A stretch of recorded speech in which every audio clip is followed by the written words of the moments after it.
If you are an artist, you are probably very dedicated to making yourself have better skills. You're practicing your draws, you're practicing your sculptures, and you're like, I'm gonna get better at all the things. And I want to show y'all how building skill around the stories that you tell about your work can really change the impact that your work makes on other people. So I was invited to be in the show called 10X, and every piece in the show is 10 inches by 10 inches. For me, that's very small. And so I was like, okay, I'm going to use my existing art skills in this new way. And I'm going to see how all my things fit together. But I think more than a technical challenge of how I get all my art bits to go together, this piece became a storytelling challenge. And the reason I want to share it with you is because lots of artists I know struggle with the story. What is the on-ramp to your work? What is the story that you tell people about the work that you're doing that gets them excited? It gets them sort of speaking the right language and understanding the right things. It gets them in the right room. Because often artists don't focus on story and they only focus on technical ability. Now, I'm going to give you two stories as a little example, and then we'll see sort of not better or worse, but just in which context should these stories be told to get you better understanding, like the different kinds of stories that you tell about your work can really talk to very different people. Okay, so here's story number one. I make very colorful, very whimsical work. I make large, soft sculptures that really, they work well on large couches or in waiting rooms. They give a space energy and whimsy and sort of lighten the mood.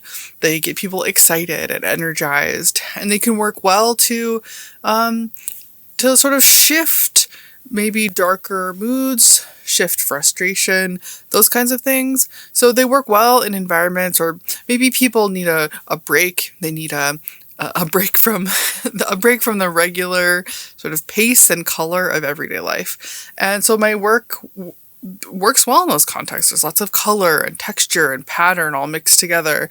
They can be very abrupt. You know, they can really explode out from a white wall to give a new, fresh perspective on a space. Now, this is true. My work, the word whimsy comes up in reference to my work almost every time I show it to a new person. Whimsy is like a number one word. The second word people use is clever.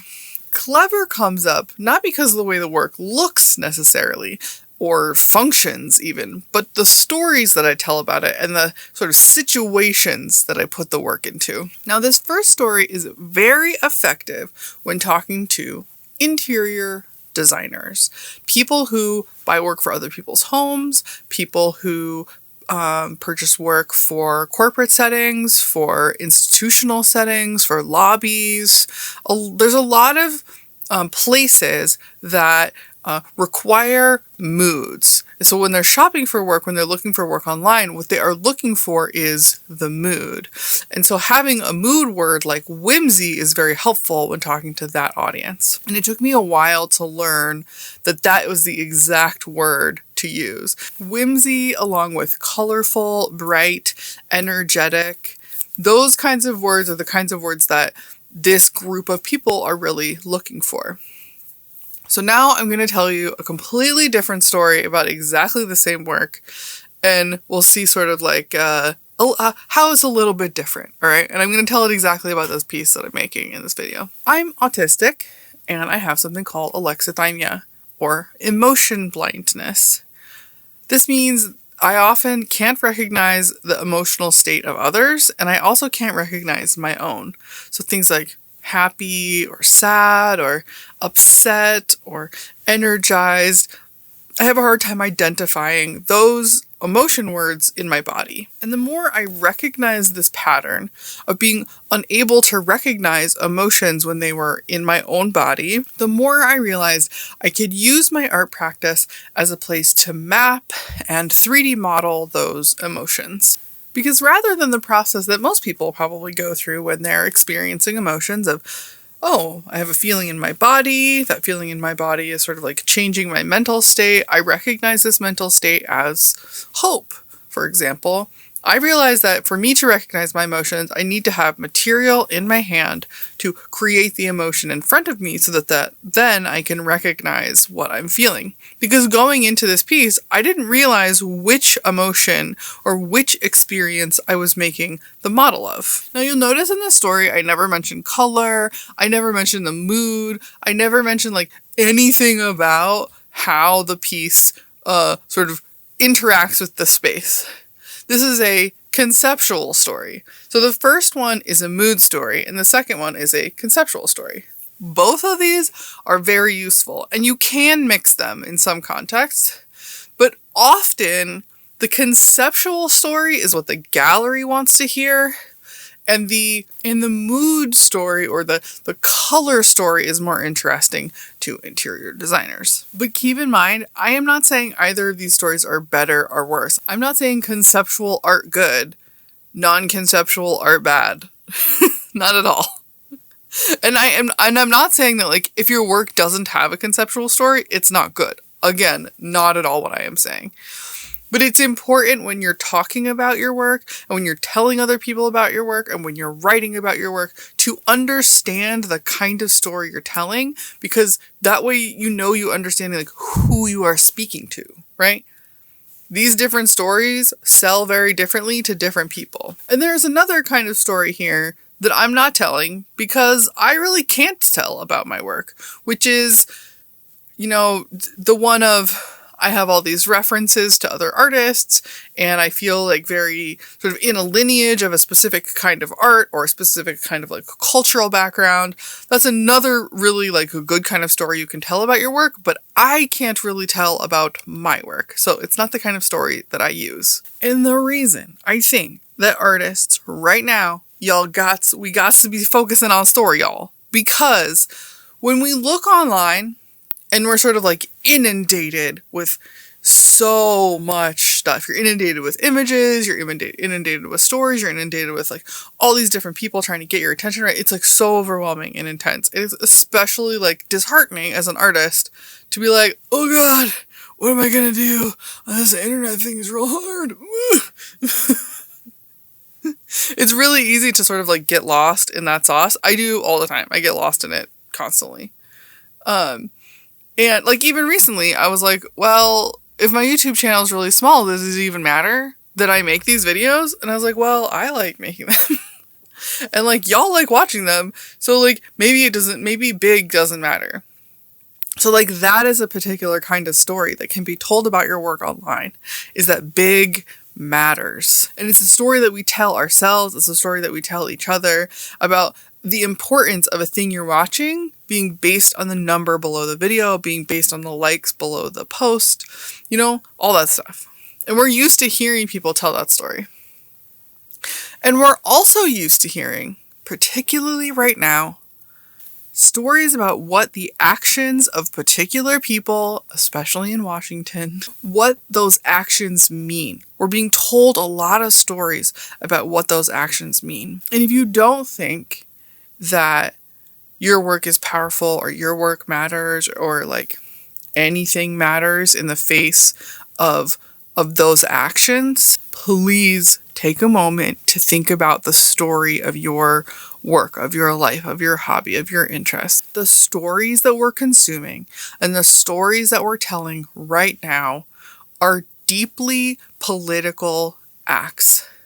So when I tell a story about my work that's like whimsy, great, color, yay, joy, wonderful, the political action of that story is telling you that joy matters. That I care about how to produce joy in a physical space where strangers are.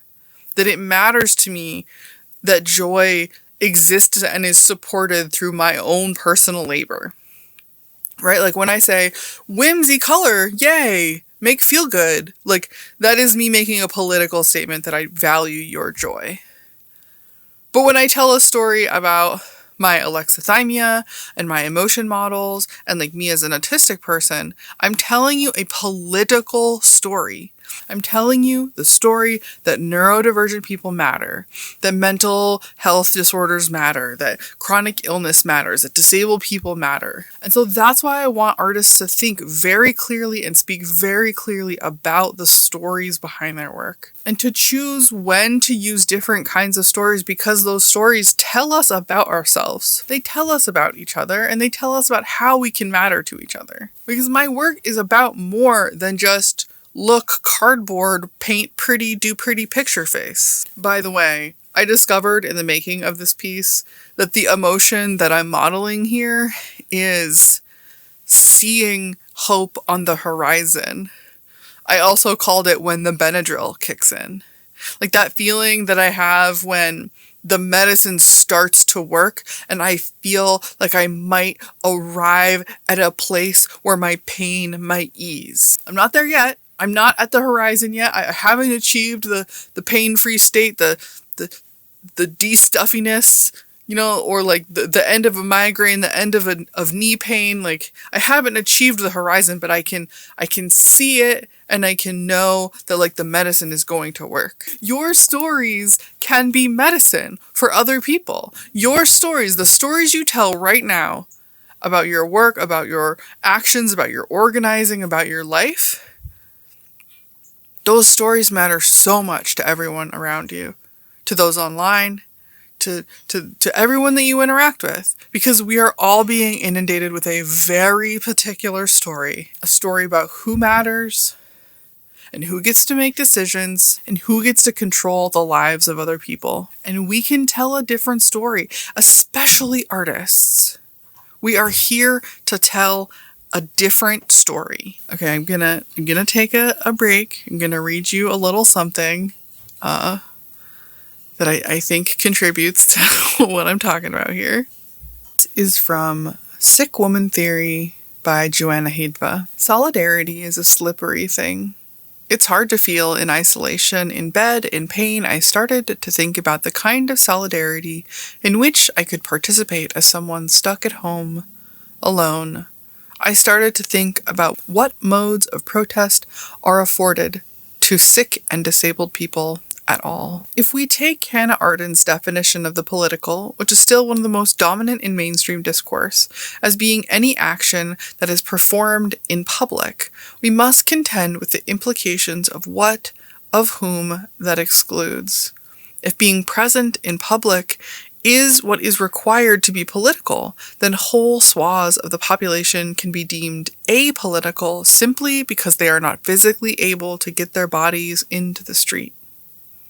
In my graduate program, Ardent was a kind of god, and so I was trained to think of her definition of the political was radically liberating. Of course, I can see it was in its own way in its time in the 50s. In one fell swoop, she got rid of a political defined by the need for infrastructures of law, voting, elections, and the reliance on individuals who accumulated power to affect policy. She got rid of the need for policy at all. Until then, all these had been required for an action to be considered political and visible as such. No, Arden said, just get your body into the street and bam, political. There are two failures here, though. The first is her reliance on a public, which requires a private, a binary between invisible and visible spaces. This meant that whatever takes place in private is not political. Ardent was worried that if everything can be considered political, then nothing will be, which is why she divided the space into one that is political and one that is not. But for the sake of this anxiety, she chose to sacrifice whole groups of people to continue to banish them to invisibility and political irrelevance. She chose to keep them out of the political sphere. I am not the first to take Arden to task for this. The failure of Arden's notion of the political was exposed to civil rights activism and feminism in the 1960s and 70s. The slogan of the time, "The personal is political," can also be read as saying the private is political, because of course everything you do in private is political.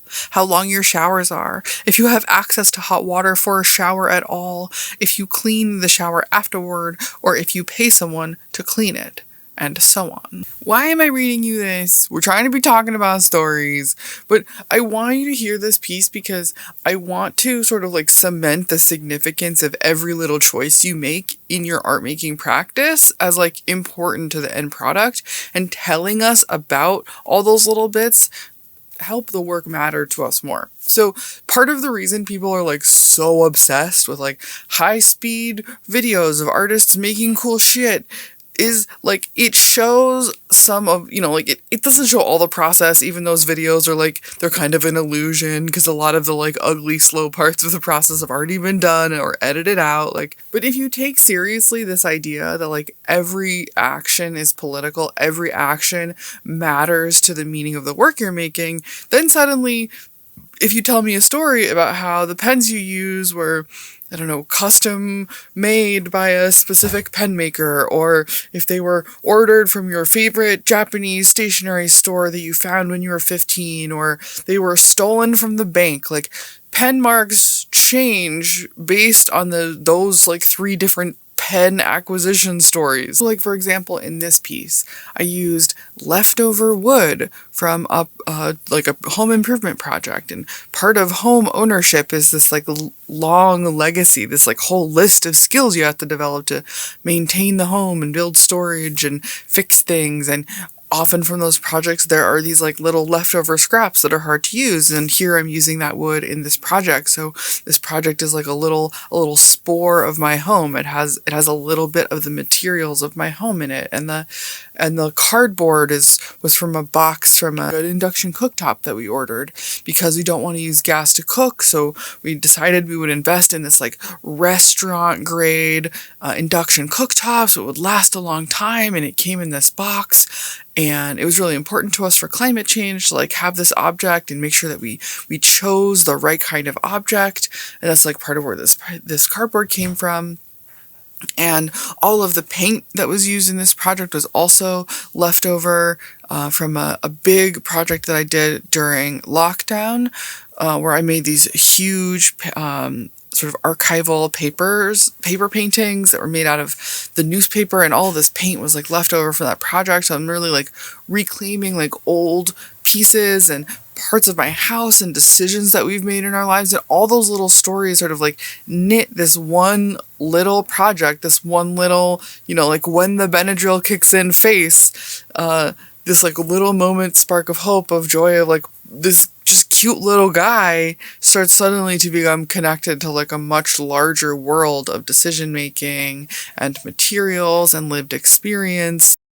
Now, I will admit that feeling like the story of my work can be more important than the work itself in many cases is frustrating. It's frustrating to feel like I have to both be good at making the work and I have to be good at like this special kind of storytelling that only, like it only pertains to like my art making.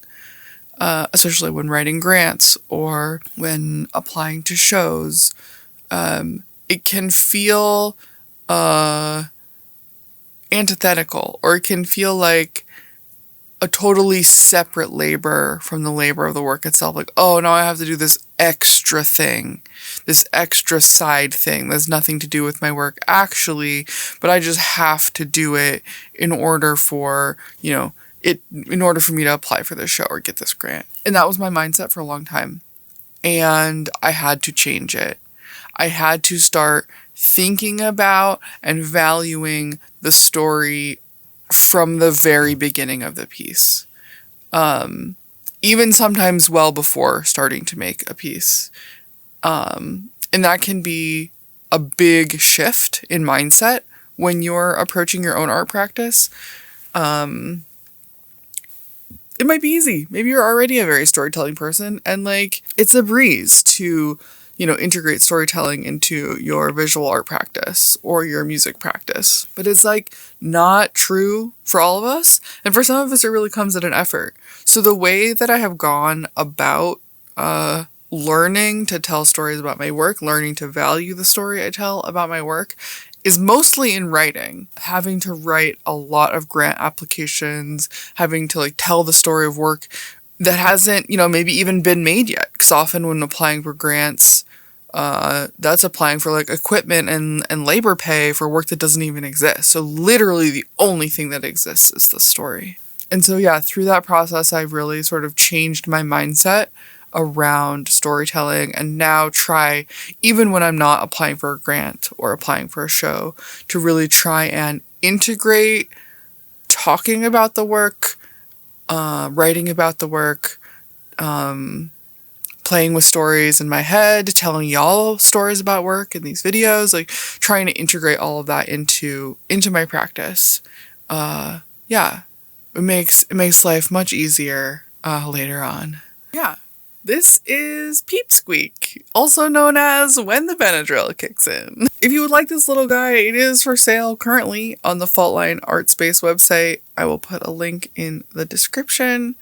And yeah, half of the price goes to me and half of it supports the gallery. And let me know what your relationship is between the stories that you tell about your work and the work itself. How you manage the relationship when you think about story.